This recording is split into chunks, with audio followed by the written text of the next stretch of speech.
I had like a big collection, and I was there sitting in front of my Miro board, totally overwhelmed with like 7 visual layers I came up with.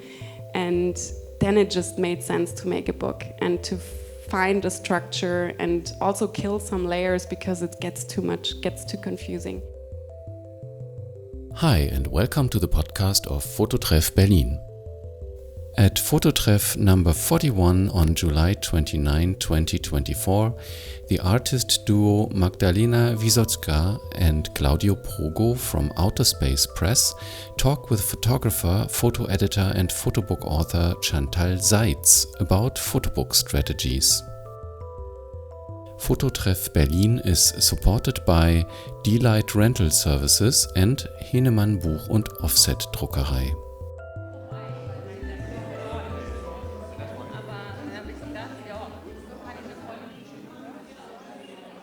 Welcome everybody to FOTOTREFF 41. We're really happy to have you all here to explore the world of photobooks with us tonight. Maybe some people more are coming, but I think we are quite packed down here, so we will start. Actually, I will introduce you to the evening and then I will give you the word.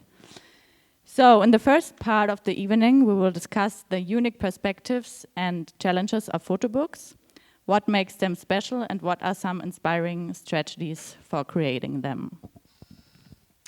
Therefore, we are honored to have Magdalena Wysocka and Claudio Pogo, an artist duo known for their great photobooks with Outer Space Press. Their work includes monoprints, photographic ready-mades, and artist books showcasing the unique possibilities within this medium. We are also pleased to welcome Chantal Seitz, who studied photojournalism and photography in Hanover. Chantal published the photobook Stay Safe Out There in collaboration with Colin Davis. Their joint book project was nominated for the Dummy Award and featured in the photo special edition of Zeit magazine. In the second part, join us for our first photobook walk. 13 authors, artists, editors, and designers will present their photobook. Come, browse, discuss, and be inspired. So last but not least, before we begin, I would like to thank Magdalena, Claudio, and Chantal for being here tonight and for showing us some insights into your work.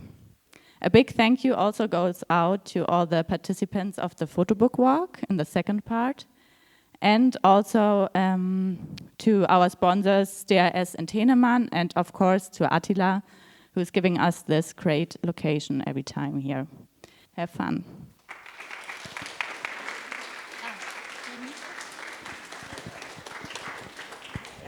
Hi. Thank you so much for this introduction, and thank you everyone for coming by. And it's great to be in this beautiful space here with you tonight and talk everything about photo books and what we do.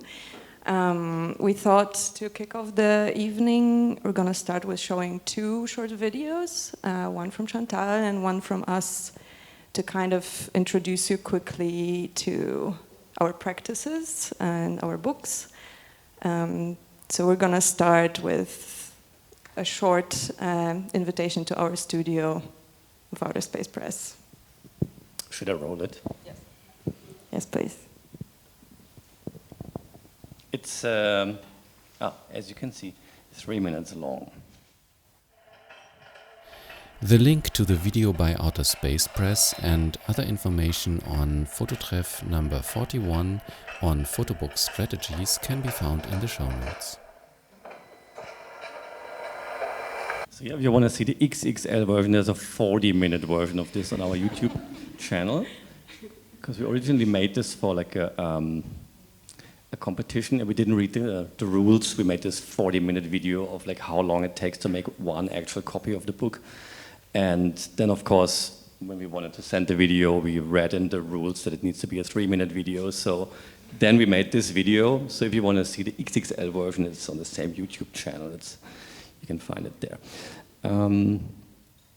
Chantal, you wanted to say a few words before we roll your video. Yeah. So hello from me too. Hi. Nice that it's so crowded and full. I'm happy to be here.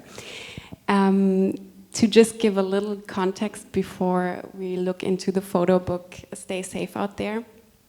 I wanted to give you context what it is about. So I did a collaboration with Colin Davis, who's the brother of my partner Everett, and who's imprisoned since now 19 years in California, in a prison in California. And I thought it would be valuable to him to show him photos of the outside world and to give him the opportunity to wish for images he wants to see, like places he never visited or people he misses. And that's basically, we did that book together, and now we can have a look into it and maybe base those 2 videos as a start for our conversation.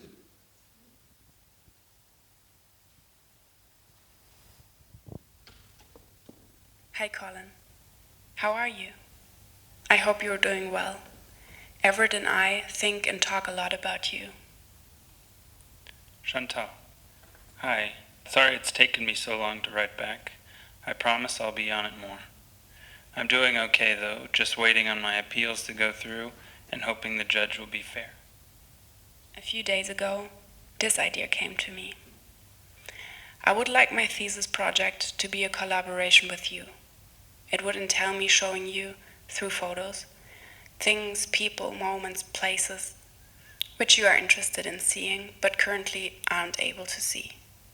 My idea so far is that you would give me impulses and directions, vague or detailed, of what to photograph via written letters.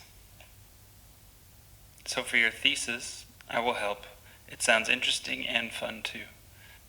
So as far as what you're taking pictures of, what or how exactly do you want me to describe? Basically, and this won't really help you, it can be everything. It can be very abstract or totally concrete. So my ideas right now is different fashions out there, like punk rocker, tattooed, gangster, high fashion, then people at the park. It's been a very long time since I've seen people at a park. We saw a man from distance taking off his bathrobe, jumping naked in the cold lake. With the pictures that you sent, the first thing that popped out was how many people were at the park. I don't think I've ever seen a park crowded like that. Sculptures always intrigue me because of the work that has to go into them. It's cool to see stuff like that because we don't have anything like it out here. So for the next round, take pictures of the wildlife out there. I'm interested to see the differences and similarities. I like the wildlife assignment you gave me. I still think about your description of the wildlife you encounter, especially the 2 hawks living in the tree on the other side of the fence. I was wondering if I would be able to see that tree and the hawks when we come to visit you in September. I'd love to photograph it from another perspective, one that is new for you. Colin, I really wanted you to know that I'm very grateful for our conversation and getting to know you better. I can't wait to visit you and hope we get nothing but good news between now and then. I hope all is well when this reaches you. I'll write again soon. Stay safe out there. Love, Colin.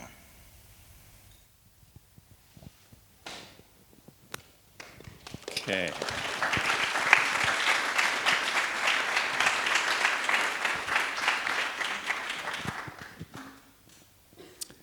So before we jump right into like our books and your books, maybe we should give a little bit of an insight where we come from and what we do and why we sit here, right? And you want to start, Chantal? Sure, I can start.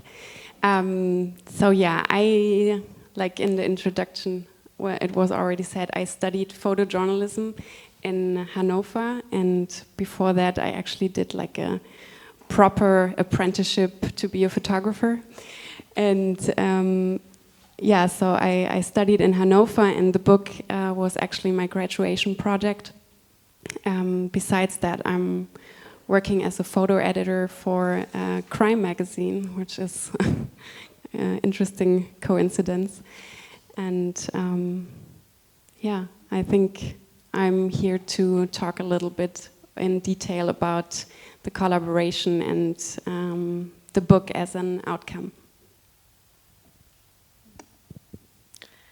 And we're here. Yeah, I also don't want to be the moderator here. No, you're not. Yeah, so a little bit of background of me and Claudio's practice is that we come from a little bit of two different paths that at some point connected, and since 2016 we run a book design, bindery and printing studio called Aerospace Press. My background is really in printmaking. That's my education, and with photography I really didn't have that much to do through my studies. Kind of on the contrary, I was always too impatient for the gear and all the technical knowledge, so I really stayed away from it, which is kind of funny because that's the main kind of topic that I work with right now, and beside of book format, of course. But yeah, we come from two different backgrounds, and I think the studio that we created is kind of a combination of both our stories.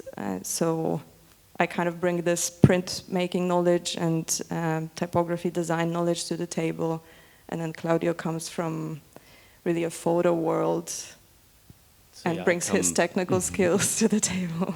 Yeah, I'm like, my background is I used to be a photo lab technician, so I was working in a photo lab for a couple of years making prints, so like when the analog world kind of transitioned into digital work. And after that I studied fine arts with a focus on photography, and after that I studied cinematography actually, and then I ended up making photo books.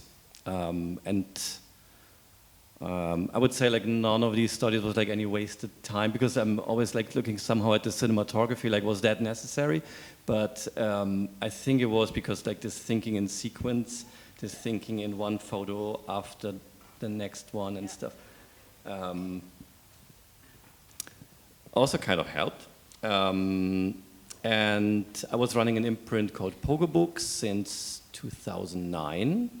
I started to like publish photo zines, and then that grew also into Photobooks, and it's also still existing. It's becoming more like an archive now, but it's still there. And in the beginning, Outer Space Press was more like an extension of it. It was more like the production studio. We started to make our own titles, and PogoBooks came really from like a DIY background. There was really like zines in the beginning. So I had a Xerox printer and a staple machine, and I made really basic photo zines in the beginning, and then transitioned to offset printing, and then to bigger books and so on.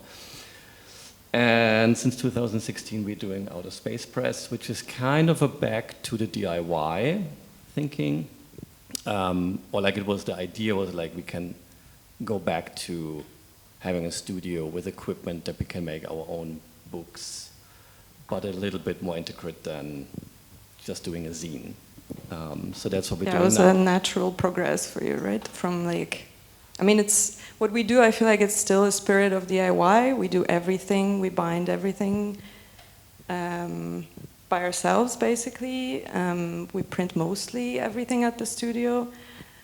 So this aspect of like really sitting down with the project from A to Z, and from being an artist that's behind it, and then comes up with a concept, and then design, editing, everything, that's all on our desks until we have the book ready in our hands. And I would have a question there.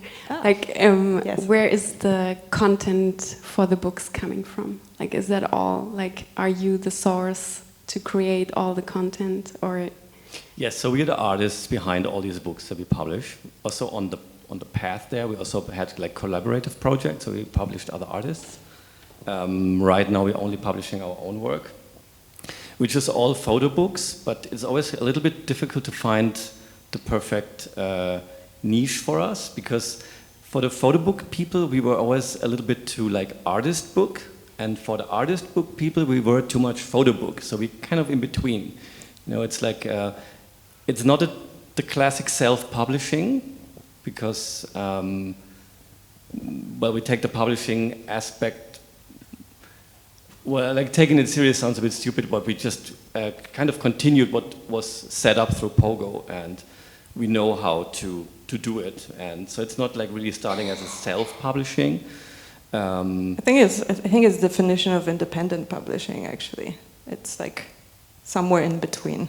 We fall into these gray zones a lot, but I think also in terms of content, we work with photography, but we work with archives, and we work with found photography. So we use the medium as a theme in our books and as a tool to reproduce found printed matter. So it's always photography through printing also, and photography through like, you know, passage of time and like what happens to like a physical aspect of a print.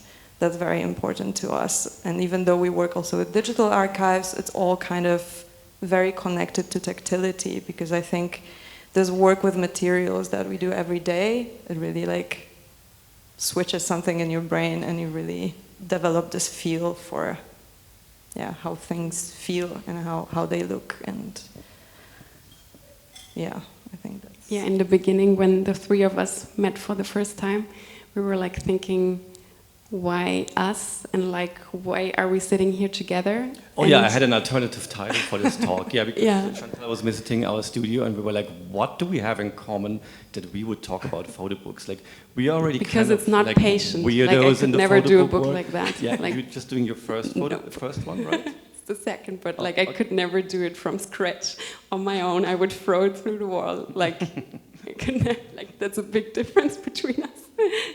I get already nervous watching your video. Like, it's so precise and it's awesome.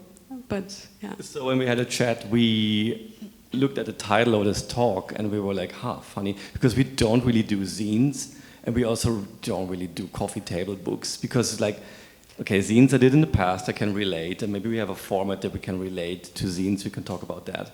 And coffee table books is a bit complicated for me, because a coffee table book for me like actually lays on a coffee table, and it's out there, and it's kind of the spirit of it, that it's for everyone, and it's there. Right? It's like, it's a fast thing to... yeah, it's there to show browse. off that you have something valuable on your actual coffee table, but it must be for everyone, because maybe your grandma is going to sit there, or you don't like want to your work offend the coffee. grandma when she comes over. So for me, a good book would be much rather being deeply hidden in your bookshelf, and you just pull it out for a very special person, or even better, just for yourself. And so the word coffee table is like, we don't really do that, because I don't want our books to be for everyone, actually the opposite. So we were like, yeah, we don't do either, so maybe we should come up with an alternative title, and we looked into what is a common thing in our practice. And the title of this talk could be, but we can also talk about any other things, it could be Other People's Photography, which I think would be a very common thread through, like, that's what we do. We work through like tons of images and all types of archives and amateur photography, wherever. Like, it's an image that already existed before, but it wasn't really labeled as art. It had a different pre-existence, like science, education book, or just amateur random stuff. So, and then you work as a photo editor, which you deal with other people's photography constantly, which is an interesting one to talk about, because it's like a gigantic pool of everything. Yeah, and I then think, one last thing, your book is also interesting in this context, because your book is shot, first of all, or made for just one person. Or like the whole project. Let's just say the project, not the book right now. Well, I think it's an intimate project, right? Like it feels very, like you get an insight into this relationship between you two. It feels like it's a very... Yeah, but like, he sees the world through other people's photography, which is yours. I mean, he has... It's basically his too. Yeah, so the question about who's the author in this, would it's be an one. interesting one, for sure. Yes. But also, I like the aspect that it was made for just one person on this planet. That makes it very special. I just wanted to say that's really cool. But maybe the first question would be like, who's the actual author of this? Is it Colin? Is it you? Is it both of you? Is it about Colin? Is it a book that you did with Colin? A lot of questions. Yeah. But I try to, I don't know, just talk about the overall topic of authorship, I guess. So I would say the book is definitely, like, we are both authors. Like, I would never say we are equal. Like, we cannot be equal because I'm sitting here, I'm able to talk about the book, and he's still locked up and is not able to give you his side and his thoughts. He can only do that through the book by reading his letters. And but still, I would say, like, looking at the structure of the book, like, we have the equal space of talking in it. Like, there are, like, it basically contains our conversation throughout a year. So it's my letter, then there's Colin's letter, and so on and so on. So it's there we are really, like, equally present. And with the photography part, as I said before, I tried to be his camera. So I wanted to give him the opportunity to take control for once and tell me where to focus the camera on. So when we talk about other people's photography, I would say it is kind of his, but by doing the photos, I realized how difficult it is to give him control by letting control go, which is a thing I'm not good at. And so, of course, it's my photography, and I decided the sequencing of the book. Like, we never talked about this is how the book is structured. So I would say in that part, it's totally my authorship, but it's our both names on it. Like, it's definitely our book. I would never say it's my photo book. Like that would be super wrong. So what else was there? Yeah, no, but I would like to ask, like, did you actually start this whole thing with the idea of a book in mind, or was it just like, let's start this thing, I'm going to make photos for you so you can see what you can't see? Like, at what time did the photo book actually came to your mind?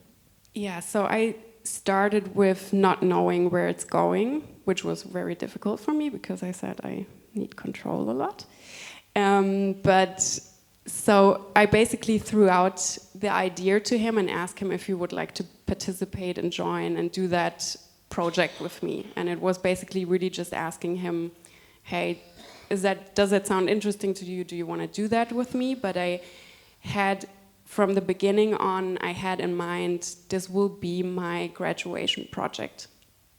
I didn't know it will be a photo book.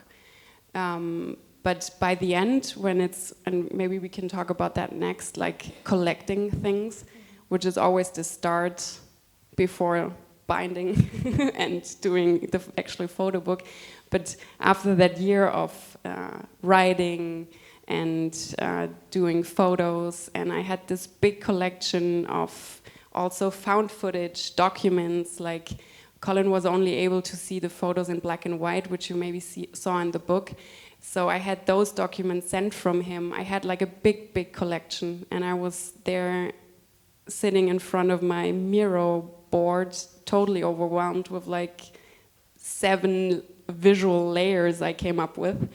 And then it just made sense to make a book and to find a structure and also kill some layers because it gets too much, gets too confusing. But yeah, so it wasn't planned, but at one point it just made sense because I also felt like it's important that I challenged the viewer to sit down, to read a lot. Like, it's not a coffee table book. You can't browse through it, but you won't get anything from it in the end. So it's really like a book to sit down. So yeah. And now you're publishing it with a big publisher, let's say. So that's another step of losing, well, not losing, but giving away part of the control, right? Like it's not going to be the same format like your self-published book. It's going to be a little bit different. I just wanted to ask you how the book is going to be looking like for like a, let's say, mainstream market, comparing to like a self-published book that you just... So it comes down to money in the end, which is sad, but that's how it works, I guess. And therefore, it needs to have some changes. So it will be now it's a hardcover. It will be a soft cover version, which is actually, I kind of like that idea because it means I can send it to prison. It's not allowed to send hardcovers to prison, so there is a nice aspect. That makes so much more sense. Totally. So it's a good decision. Sometimes stuff happens and you're like, and then it's like, oh, actually that's a really cool thing. But yeah, there will be some changes, and that's okay to accept because I want to spread it out there, and it's always how much is the change and how am I comfortable with it, and so it's something different, but I'm willing to give it up a little bit. Yeah. How big was the self-published edition? Only 80 copies, which I was able to do because I had people pre-ordering it, and Is it us? I don't know. This guy. Okay. Yeah.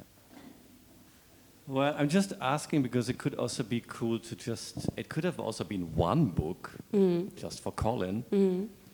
Then it was 80. 80, And now it's going to be probably like 500 or 1,000 or something? No, it's like 250 or something. Okay, I'm aiming too high. But anyways, it's like for a wider audience.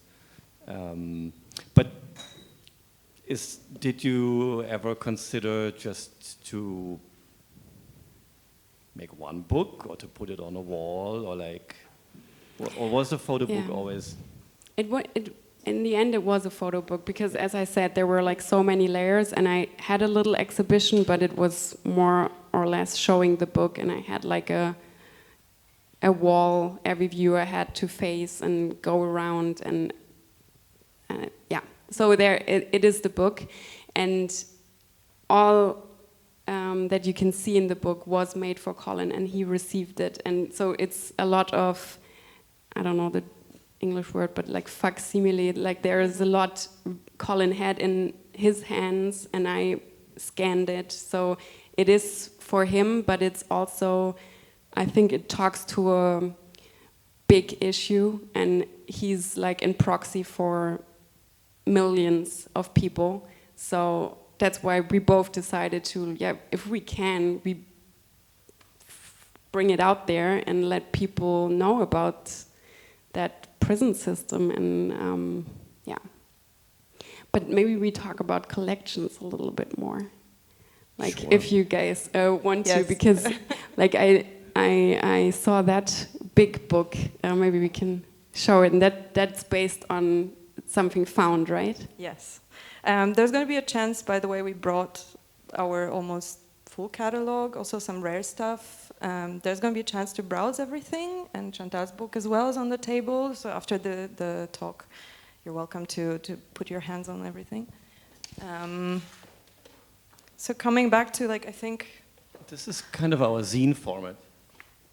I mean, it's a big zine, but it's okay, maybe we should just first, before we look at this, the book that we were looking at, sorry, I'm so bad with the microphone, in the video, is this. So our books that we usually do are very labor intense. We do like the hardcovers, we tip in images, we do foil stamping. They're very like labor intense, and we do every copy by hand in our studio. So there's no like outsourced machine work, like every copy is done by hand. And well, it takes us a while. Like, Yeah, no, that takes ages to make a book like this. That's just the physical labor, but there's also like the collecting labor and then decisions and everything. So I think, how long does it take us? Well, it takes a year to make a book like this, and we're like always like, yeah. God, if we commit to a project, then we commit to a year until it's out, and then after a year we're still like finishing copies because it's still laying around in the studio and stuff. So back to the zine thinking. What I really like in zines is this low pressure thing that you can just pull out a quick one because it's fun and it's not expensive. And I think that's the great thing about doing zines. You should all do zines because you can just do it and there's not much money involved and you can just do something really quick. I mean, it's such a cool format. I still love it. I don't do zines anymore, but then we came up with this format that we call the dead pages, which is based on, well, found, like each issue is like a collection of things. Yeah. Which we own physically. Like it's either a folder of weird mail order slips of some weirdos that we found on a flea market, or it's a little book that we chop up because we like the pages or like the bad printing. And what we do is we blow it up to this big size and yeah. So this one was a portrait book, a Polish portrait book about dogs, which we really loved, the way it was printed and the way the dog portraits were taken and stuff. And then the other element we found were yeah, that's good. We bought on eBay. There was a photo studio in America selling their archives of negatives from the 80s. It's a kind of a mall photographer. And we matched these American 80s photos with the Polish photos from the, 60s? Yeah, like late 60s, 70s. Yeah. So the original is like a book that is like modified with these images. So there is an original existing, and in the format of the dead pages, we always, it's kind of a pain in the ass to browse.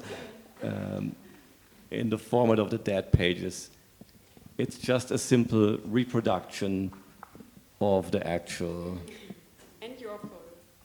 Yes. I mean, yes. Well, in this case, we had some fun, and we also put ourselves in because we didn't just want to make fun out of people.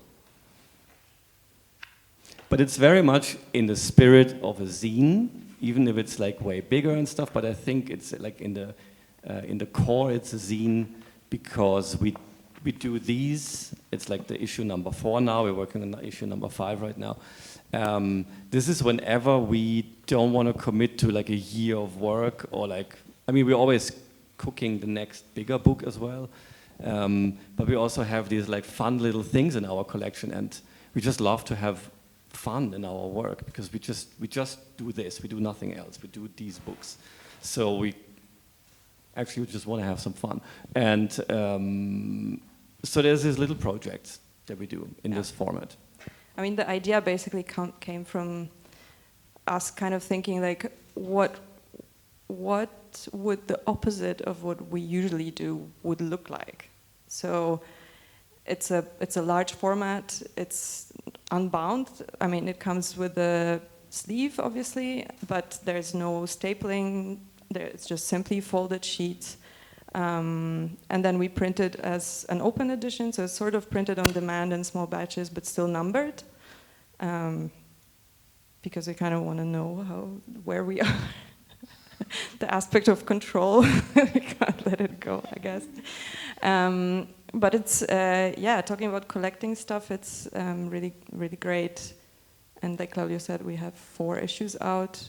And they're not really scheduled in any way. It's just really like if we stumble across something that just brings us some joy, good old joy, then we just go on and do it. I mean, part of our studio motto is take nothing seriously, but everything seriously. So still, like, if you look into the details of these books, like the reproduction of it and the labor that comes into making these singular objects it takes some time, and it's a trap, because usually we're like, oh, that's going to be fun, and that's going to be done in 3 days, and then, you know, a month later we're still like, okay, it takes longer than expected, but still comparing to other. Do you still have fun doing it, though? We do, yeah, we do.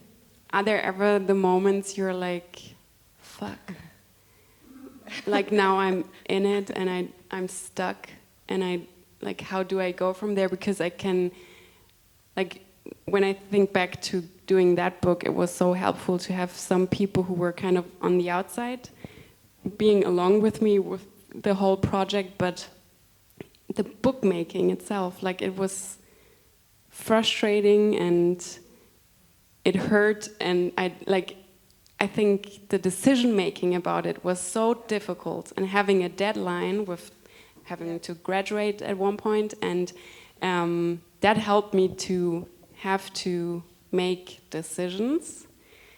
And I would think, like, when you start doing a book, do you have a deadline? Like, do you like?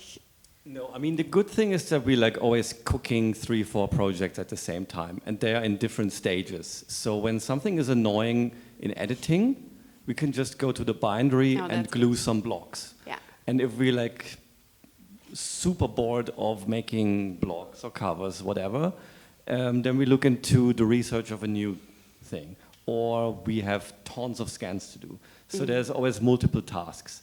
And you can switch. Yes, you can switch. And also the bookbinding part also reminds you of the labor that's about to come if you commit to something. So when you're like excited on your computer screen about, cool, let's do this one, it's always a good reminder that you're going to fiddle with it. Do that too. For a long time, yeah. So we always have a few things in the making, and also when we feel like one is kind of not going anywhere, then we just drop it and focus on the other ones. It's kind of our privilege. We have this studio with all this equipment. We can do everything in our studio. So we design everything. We mostly print everything. And if we outsource the printing, like offset or digital printing, we get just the sheets done, and then from there we also take over. So there's very little outsourcing and very much being in control in our studio, which means also at every step in the process we can stop.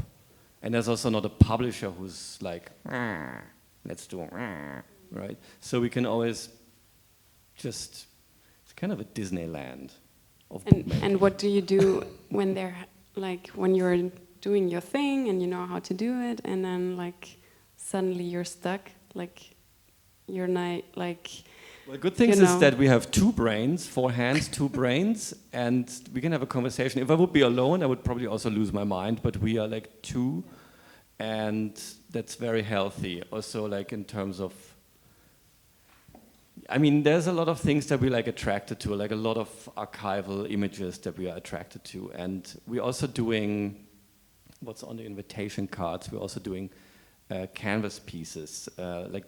Because there's also images that we're just very attracted to, but not everything is a book, not everything is a sequence. Like, when we do something, it's either or. Like, the stuff we do in book form only exists in book form. And the stuff we do on a canvas piece or as a print, it only exists as a print. So we are not really believing in this duality, which is like a lot floating around in photography. There's like, you have to have both. Like, you have to have a version how it's on the wall, and you have to have a version how it's in the book. We both kind of, like, it's either or, which makes it actually easier.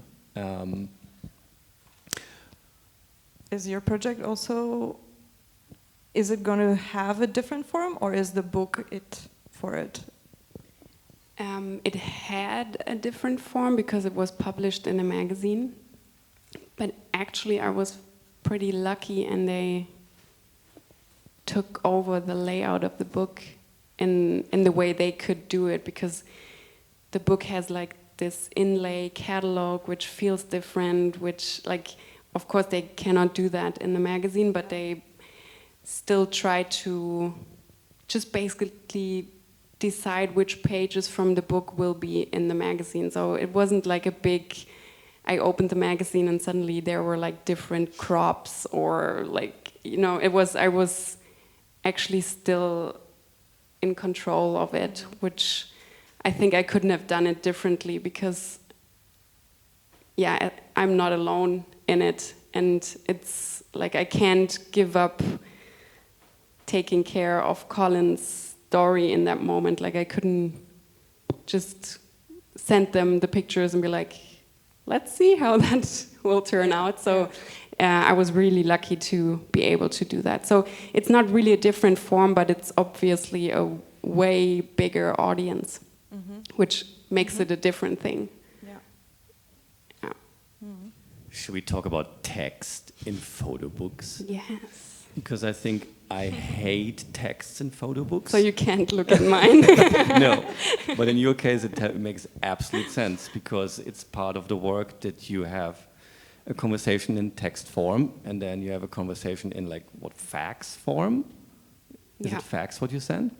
I have like after that catalog, which is basically I needed to put it in because it's a catalog where imprisoned people can order products from 4 times a year, and I got the actual catalog sent from Colin, which is an insane thing to look through because there are like those objects you know from your daily life, but suddenly they are see-through, like CD players and TVs, and like there's this weird tension between daily objects, but they are different, you know, like, and also the prices are the same as in the outside world, but the people earn like 80 cents an hour. So obviously family needs to come up for it. And like there's so much in those pages of this catalog that I just wanted to put it in there. I don't have to say anything. Like if someone engages and looks through them, they will see how fucked up that system is. So then we are at found footage again. Like they have something to say on their own, which is awesome, which you guys do also like all the time in your books, like just use documents because they speak for themselves. So I actually don't have to say something, which is awesome because I'm also not very objective in that whole thing. I'm like his brother's girlfriend. Like obviously I think that's a shitty situation he's in. And like, so I think I wanted to use documents to distance myself a little bit and just let them speak for themselves. I don't know why I'm talking about that topic now. Yeah, I also don't know, but there is this other text layer. But there is this other text layer of all the letters back and forth, right? Yeah. I mean, in this catalog, this is also full of text, which is interesting to read through because it's actually interesting to get an insight. Oh, wow, what can I order when I'm in prison? And these objects are actually super weird, and I think the inlay booklet is very smart. I really like this element. And the other element that I really like is that your photos appear twice in the book. No, actually kind of more like 3 times. There's a text layer which describes the photo, then you have a weird black and white rough printout of a fax or like of something that gets printed out and delivered to him. And then later on he gets the full color image. So he receives this kind of in 3 steps, or like actually the first step is your conversation. So back to the text, it's kind of necessary in your book because it's one of the 3 image processing ways, right? Yeah. Yeah, you said something really interesting when we were browsing the book at the studio. You said to me, there's so much text in it, I don't even know if it's a photo book. Like, is it a photo book? And of course it is, and there's so many different elements to it. And yeah, I found it very interesting what you said there, that you had this doubt in your head. But I think it's maybe it's a book about photography as well. Yeah. Oh, are we done? Okay, so I can't open that. Yeah, so let's say in the book there's an equal amount of text and photography, and it needs each other. Like, I think it wouldn't make sense to just show the photos. No one would understand and have... You need the context the text is giving you and the other thing around. So that's what I really liked about it, because usually I'm very like because not we're into kind text. of on the opposite spectrum of this. For your work, it's really important to be understood because it carries this message that's a very important one. And for us, this moment of like not understanding is very interesting. So that was kind of a... We always get rid of every single word to just leave you with the pure images behind, and then you have to kind of invent the book or come up for yourself what it is. So we kind of just offer you this like playground, and then it's like for everyone it's like something different. So it's a very different approach. And I don't see many photo books where I say that the text is very important, or like it can't be without it.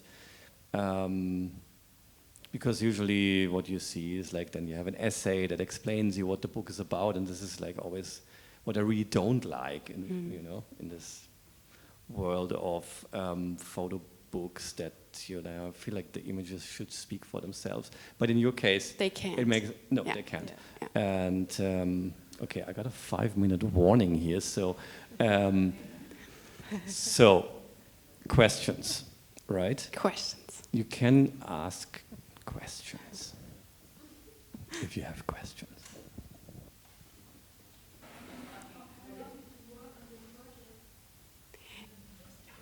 I think, maybe it's better. I would like to know, how long did you work with Colin on that project? Because I saw the number 2022, and I was asking that myself. I think the first letter I sent in October 2021, and then it always took a while until he replied, until he received it. Like it was really a long process just to communicate, and there was always time difference between sending those letters. And the overall conversation was a year, like until October 2022, and then I was able to visit him, and that was basically me wrapping up, like me being as close as I can get and take photos in California for him, where he grew up. I photographed those places that play a big role in his case. So I did like an investigation kind of. So a little bit going back to, is it a photo book? Maybe it's like a research in the end, like a collection of pieces I researched and while just getting to know him. So that was a year, and then the whole photo book thing started, which... How long did that take? It needed to be fast because I graduated in January, so I went back in October, and then I decided to make a book after being overwhelmed with what I had and thinking that would be the right thing. So I made the book in like 2 months. Yeah, and I wrote a thesis next to it. That was awesome. Thank you, Everett. I also wanted to ask you how important is what actually happened to him and why he is in this position that he is to you, and do you reveal it in the book? What's your kind of take on it? Because I feel like this is one of probably the question marks that people have that hear about this story. They're like, okay, but what happened? You know? Totally. Yeah, so, that's always the first question I get, and sometimes I'm very, very happy when that question comes late. So nice. So basically, it's not important for me at all. I think like, I don't want to start the whole why he's in prison thing, because it's in the book. You don't have to say. It's just. I can say it, but I think it's just like time-wise, and like you can read it. I put it in the book, but I put it in the very, very end, because Everett, his brother, wrote a little piece about being alongside our project, being alongside his whole incarceration, being there on the day he was arrested. So that gives the context, but I intentionally decided to put that text at the very end, because I wanted people to just get to know him and to engage and to identify and not stigmatize a person who's in prison, because he's in there for something he didn't do. I can say that. And but I think the book would be here as well. It would be here also if he would have done that. So it's a book about making people visible who are invisible behind this wall, and there are a lot of people behind that wall and needs to have some agency, some people who care, because you can't just lock it up and throw away the key and hope they will come out and be a nice neighbor to you. So, yeah. Great. Are there more questions? Yeah.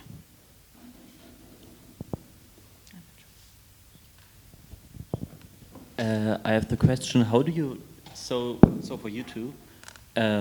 So I see that two parts, the analog bookmaking and the digital production and concept side of things.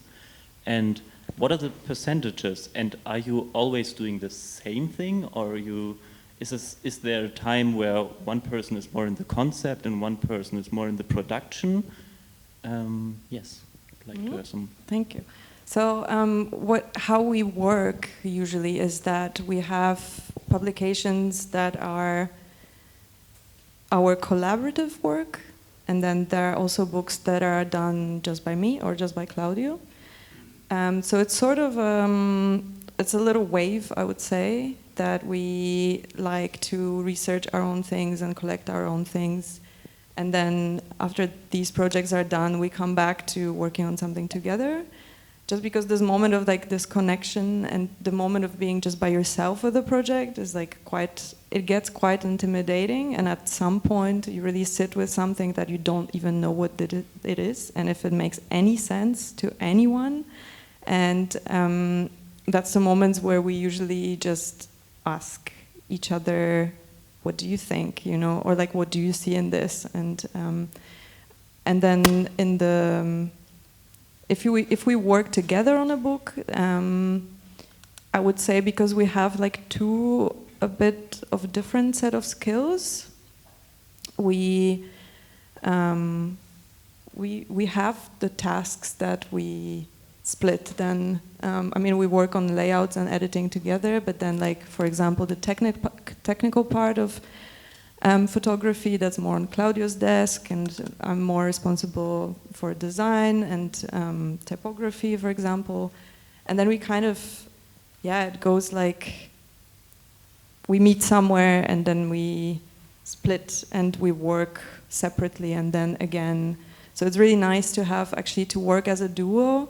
It's a great thing because there is always this second pair of eyes and second brain, and you know, you can get a little bit of a distance. So I admire people like Chantal who sit with the project, you know, on your own, and like you say, you can get really overwhelmed. And even though, I mean, it's a collaboration, of course, but it's. I'm also really grateful that we do this together, because, it just. Two brains for hands. Two brains for hands. Yeah, it's really good. I have a question, not for Claudia and Magda, because I know them very well. I was wondering if, was there ever any point of fear, or did it ever happen where like this outside world view became too painful to see for Carl? Sorry, I can't retain it. Colin, sorry. So sorry, fear about what? I didn't get. that at some point, like, it would be too painful for him to see all this outside world, as in like a kind of a realization where it was obviously was aware, but you know what I mean? Just like if it was too much at some point. I think that's a question we, as a family around him, share not only with photography but also with the things we tell him, with like we share daily life things or holiday, or like, you know, like it is always that fear of like sharing too much of the outside world. I guess that's what you mean. So also sharing it through photography. But actually, I was scared about that. But then Everett, who is his brother and who is there since 19 years, since the time he's imprisoned, he told me just do it, because if you're not doing it, what does that help him? Like, you know, like just send it to him, make him become more a part of our daily life. And it's not only the photo we shared, it's what we talked about, you know. It's not like, oh, now I show him that photo of this food. It's like we share an experience, we talk about it, and in the end we come together through photography, which is, I think, always, it was a little bit bigger than the fear. But I know that it was hard for him to, yeah. So for the magazine where we published our project, there was an interview, and also Colin was asked a few questions, like also like written, because that was easier. So he wrote back and he answered exactly that question, and he said it was hard to see. It was hard to see those pizza sticks he hasn't been eaten for 19 years. It is hard, but it was also very motivating for him. So I think it's always both. It's like there's this weird thing. Also, me sitting here, it's weird that I answer that now. You know, like. But if I'm not, then you never would hear from him. So what's better, you know? Yeah. Hi, I have a question. I think, Claudio, you said that your books are not made for everyone. So I'm wondering, who are they made for? So who are you addressing? Good one, yeah. I mean, I think our books are not really...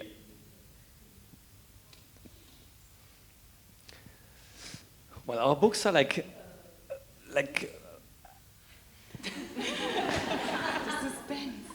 It's a good one, yeah. You started it. Right. Yeah, there's sometimes... They can be naughty, they can be like offending, but what's more important, I think, is that they don't really explain you what you see. So, and I think for a lot of people it's like complicated or like difficult to get a book which is very not clear what it is. And we just give you this like play field of what it could be, but if you're not up to like put your own thoughts in it, then it won't work for you. So that's why I think it's not for everyone, because I think you're quite used to getting it kind of like presented that you understand. And our books are very cryptic and very hard to understand, so that's why I think it's a little specific. So you ask a lot from, like, you ask for engagement? No, we just strip so much information off that what's left is kind of a puzzle. Yeah. And you gotta be either up to have fun with that puzzle. It's an invitation, basically. Yeah, but if you don't have the vibes for this, then it wouldn't work for you. You can get frustrated. We get a lot this question like, oh, there's no text in your book. I don't understand what it is about. And then it's like, yeah, that's why we do it. like, because then it can be for you something, and for the next person it's something completely different. And isn't that great that it's like for everyone very specific what it could be? And to answer your question, that's why I'm saying it's not for everyone, because not everyone is ready to put that in, and a lot of people just don't understand what the hell am I looking at. And can I ask a question? So when you are at those book fairs or whatever, and someone tells you what that book does for him or her, how much is that feedback worth to you? Like, you know, yeah. I mean, I think we love the conversations, what people think, what it is. But there's also then, at the book fair specifically, a lot of questions. There's a moment where we can really you can talk to us about it. And it's more like people are hungry for what is it? Like, can you explain? Tell me quick. Help me a little bit. And we are happy to help in these public moments. But otherwise, you're just by yourself. And we love what people think what it is. And I think for me, this is also in my private collection of photo books, the most important ones for me are the ones that I don't understand. The ones that I understand, I think, yeah, right, yeah. Got it.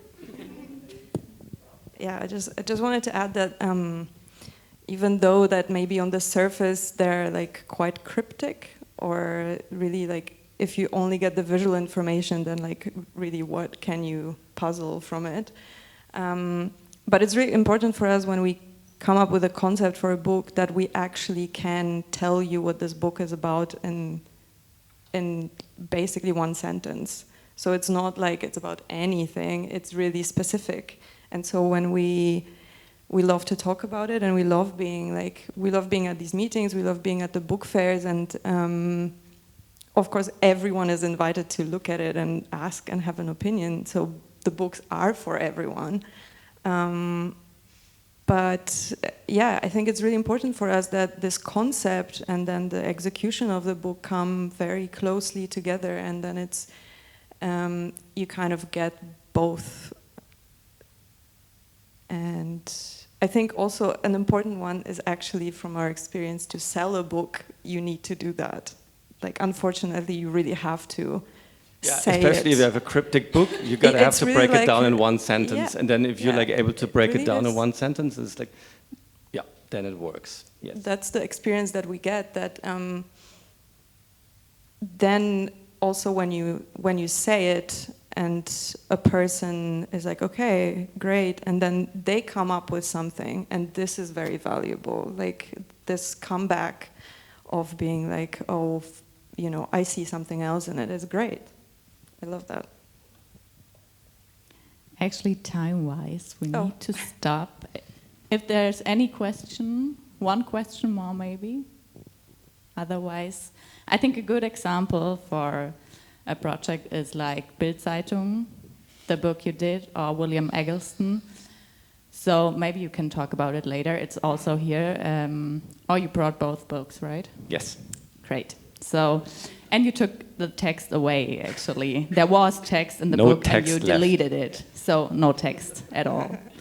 Thank you very much for Thank you. your conversation. And thanks you.